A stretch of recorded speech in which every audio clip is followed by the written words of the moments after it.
Welcome back to Inside Games, the only gaming news channel brave enough to say that Cyberpunk 2077 is a good game and always has been.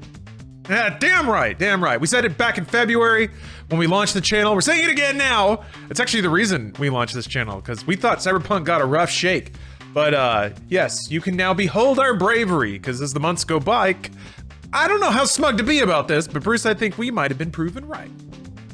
Well, we'll see in this story. Time may have proven our incredible bravery correct in this whole regard, as Cyberpunk enjoyed a nice little glow up this week. I was seeing all those positive reviews and I went, hey, wow, that's really good for them. The game that I've liked for a year, that's cool. Yeah, so what's going on here? I mean, is Cyberpunk actually good? Or I guess on another tick, like, did they fix it? Did the patches finally catch up? And what you may be wondering, if you saw all the memes and all the negative headlines and decided to give it a pass, is now the time to check it out if you've been waiting. We would say yes, since we've really both enjoyed the game. We are also cyber simps. I don't know if you can say that anymore on the internet. So let's take a look at the week's news and go over the current state of the game so you can decide for yourself. Ooh, before we get into the story proper though, I have some disclosures to do, me specifically. On top of just generally liking the game, my partner works for CD Projekt Red. I'm also just a general dork for Cyberpunk shit, so I have every reason to be positively biased towards this game. Keep that in mind when I say words about it. Me personally, though, I have no personal connections to the company. I just like the game. Sorry, everybody. I know that's a crime now, but I just liked it, so. Stop right there, criminal scum. I mean, on that note, Bruce, we also should say that we played it on PC, both of us, and we both have pretty high-end PCs. So we acknowledge that we probably got the best experience that there was to get in that game. And also acknowledge that the game was just straight up not ready to launch on last gen. Yeah, that was a bad move on CDPR's part. Yeah, our gamer sympathies absolutely extend to you. If you played on last gen, that was something I realized when I first started tweeting about how I really liked the game. Everybody was just, dude, this is garbage on the previous gen. And I was like, well, didn't you know it would be? Regardless of how much we may have enjoyed the game on PC, we both acknowledged the game was absolutely straight up not ready to launch on last gen platforms, and that just wasn't a good move. I think we've made all of our relevant disclosures and acknowledgments. I do, Bruce, I have to acknowledge, I have to disclose this to the audience, I do have a weird bump on my back. I did go to the doctor about that today, but he squished it and said it's fine. I don't know if you have anything, Bruce, you need to get off your chest right now. I do, yeah, I just farted. No, nobody will know, but I just did it. Cyberpunk, that's what we're here for. Yeah, their good week started with something that everyone loves. It's a price cut. Yay! That's kind of, weirdly, that's almost what kicked all this off. So Steam's 2021 autumn sale cut Cyberpunk 2077's price in half to $30, 30 US dollars, on Wednesday, November 24th. This is the first time the price had dropped that low, on Steam at least. Physical copies for Xbox One and PlayStation 4 sold as low as $10, which is an even better deal than it sounds, but more on that later. We'll get there. And it seems that having an extra 30 Cyberbucks padding out your techno wallet really greased up people's time in Night City, as noticed by Cyberpunk 2077 Quest director Pavel Sasko one day after the Steam sale.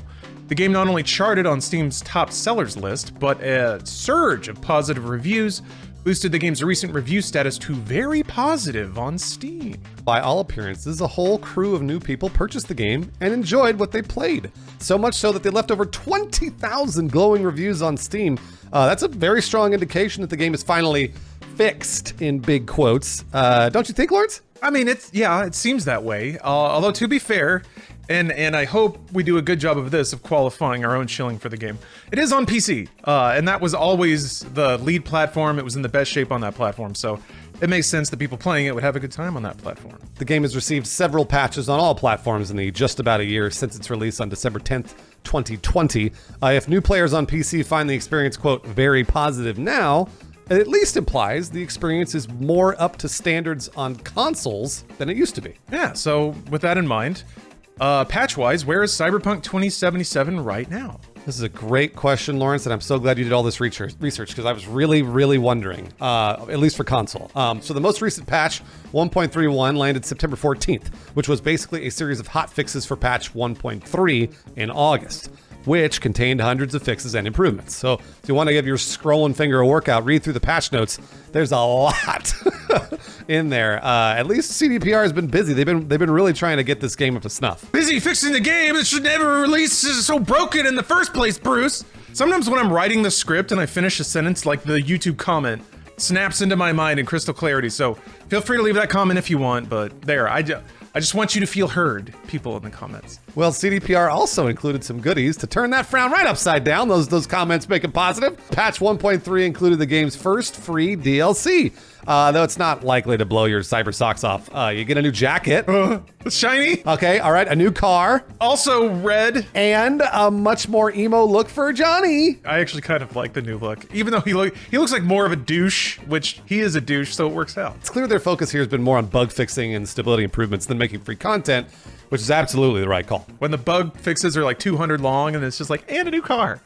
Okay, it's a bit of a sad ratio, but I guess the real question is, has it been patched enough at this point? And that's subjective, we can't tell you yes or no, but here's all the indicators. CD Projekt Red President and Joint CEO Adam Kaczynski described the game's performance and stability as satisfactory back in June 2021. Though, and big air quotes around that because it was Google translated from Polish, so nuance and meaning may not have survived, but still, the broad stroke is that they're pretty happy with where the game's at right now. Kaczynski made similarly positive comments recently in an interview with Polish outlet. Oh boy. I had to look this one up. Rzeczpospolita. All right, I'll take it. Kaczynski made similarly positive comments recently in an interview with Polish outlet Rzeczpospolita, affirming that CD Projekt Red believes in the game and that sentiment around it will turn around eventually. Again, translated by Google, Kaczynski said, quote, "We believe that in the long run, Cyberpunk 2077 will be perceived as a very good game.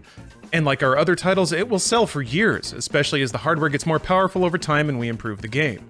We're working on updates all the time, and we're also working on a version for the latest generation of consoles. Of course, the original release taught us a lot. It gave us a kick and motivated us to make changes that will make us better in the future." Speaking of the future, we got the first update to Cyberpunk's next-gen upgrade since CDPR delayed it to 2022 back in October. Yeah, the new time window is still very generic. It's now Q1 2022, as revealed in CD Projekt's Q3 2021 earnings statement that came out a few days ago. Now, here's the thing. It's not as cool as it sounds. According to CDPR's financial quarters, that means the update would land between March and May of next year. Oh, that's not Q1.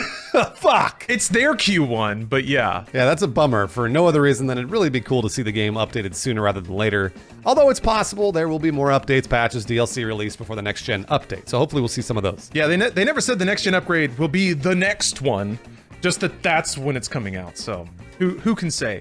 Kaczynski commented on the delay in the aforementioned interviews, saying, quote, "The decision to postpone the next-gen version of Cyberpunk was a difficult one, but we are convinced that it was also the right one, especially as it was clearly recommended by our development team."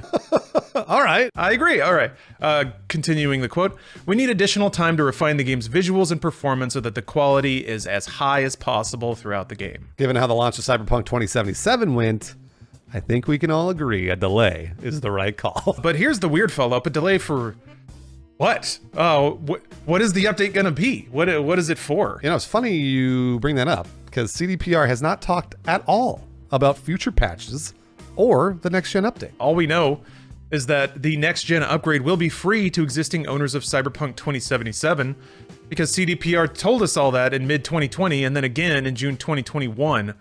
This was one of the weirder things about the Cyberpunk glow up this week is that a lot of websites reported that news as a new headline. And that seemed to be based off of Stephen Totillo tweeting it out after a whole investor call string that he was doing covering it. So CDPR has been very vocal about the next gen upgrade being free the whole time. But yeah, a lot of websites were just, I guess, recently reminded of it. Even still, it's good news if everyone forgot. Regardless, remember that bit we said about Cyberpunk for $10 being a great deal on last-gen consoles? Well, if you're interested in the game for the Xbox Series or PlayStation 5, a $10 last-gen copy will get you the next-gen upgrade for free. That's a huge deal, or at least it will be when it comes out. Then again, we have to qualify it and be fair. Like we said, we don't know anything about the next-gen update at all. It's probably a good idea for CDPR to be a little tight-lipped about planned upgrades until they have specific features and screenshots and graphics to show. So people don't accuse them of cutting features later because they saw V riding a train in a trailer and assumed that was a gameplay feature in the full game. I hate to be snide, all right? It makes sense. You see V riding a train, you think you're going to be trained. I get it, but come on. That covers just about all of Cyberpunk's. Hey, pretty good week. Pretty good week for them. Unless you really want a chunky Cyberwatch from Lawrence. Lawrence haven't gets a really good chunky Cyberwatch here in a while. Yeah, actually, well, that's actually a product. They announced a cybernetic, like a cyberpunk watch in combination with Blony watches. There's a really chunky looking watch that they're selling. I don't know. It was one of the other cyberpunk related announcements this week. So a sale led to an explosion of positive reviews on Steam, and everyone was reminded that there's a large but completely mysterious update coming in the next 6 months. Indications show that people are having fun with the game now, you know, on PC at least. And the next gen update should be substantial if the amount of fixes in their past patches is anything to go by. Still, comparisons have been drawn to the post-launch support of Witcher 3. The game launched in May of 2015 with the Hearts of Stone expansion following in October of 2015 and the Blood and Wine expansion in May of 2016. That's a really rough act to follow. Within a year, Witcher 3, which Wild Hunt was already a huge game, and then it received 2 really, really content-rich expansions, while Cyberpunk 2077 has, theoretically, if you're generous, been patched to the state it should have launched at in the first place. So it's comparatively not the best look. Yeah, last we heard, CD Projekt is still planning on integrating multiplayer features to Cyberpunk, which, by the way, that was the first thing when I played the game. I was like, man, I can't wait for multiplayer. I'm really curious to see how they do it. And CD Projekt lists costs toward development of a Cyberpunk expansion separately from Cyberpunk support and next-gen development, so it's clearly in full development as well. That's all we have to go by right now, since, as we mentioned previously, CDPR is playing it very close to their chest in terms of details and stuff. Presumably because they don't want to get yelled at later if anything should change, so time will tell how substantial the next major updates are for Cyberpunk 2077, but by all rights, it looks like it's in a pretty good state right now, especially for $30 or even $10. Yeah, but what do you think? Is it fixed on console, everybody? I honestly, tell me in the comments, because I truly do not know, and I've been asking people on Twitch, like, hey, is it fixed for you people on console? And a lot of people are like, oh, I don't know yet, or like, yeah, it's been better for me, or whatever. So I'd love to see. I've also just seen people, and I can't tell how emotional certain statements are, but there are people who insist that there's zero redeeming quality in the game at all. They say that it's a trash game, and it's fundamentally flawed, and it's not fun, and all the gameplay's bad, and the stories are bad and all that stuff. So I'm curious, I wonder if any of those feelings are softening a little bit. Maybe all the memes are fading into the rear view now, and you can kind of look at the game with some new eyes. Who knows? But then, not everyone has to like it. So I'm just curious. I've got a theory for you, Lawrence. Maybe it's because they only had to spend $30 rather than $60. Maybe, but for me, having a year of playing Cyberpunk, even if it was a little buggy, is worth $30. So then again, I think I have there's a special edition stack back there because, like I said, I'm in a long-term relationship with somebody who works at the company, so I didn't even have to pay $60. I'm a spoiled YouTuber over here, lording it over the masses because they're poor and I got to play the game for free. I just have to acknowledge mine. I don't have that bias at all. I bought the game, and also I think I gave away like 20 copies of it, so I spent a shitload of money on Cyberpunk and still enjoyed it. So sorry, everybody. We're just two Cyberpunk enjoyers. I gotta admit, it feels pretty good.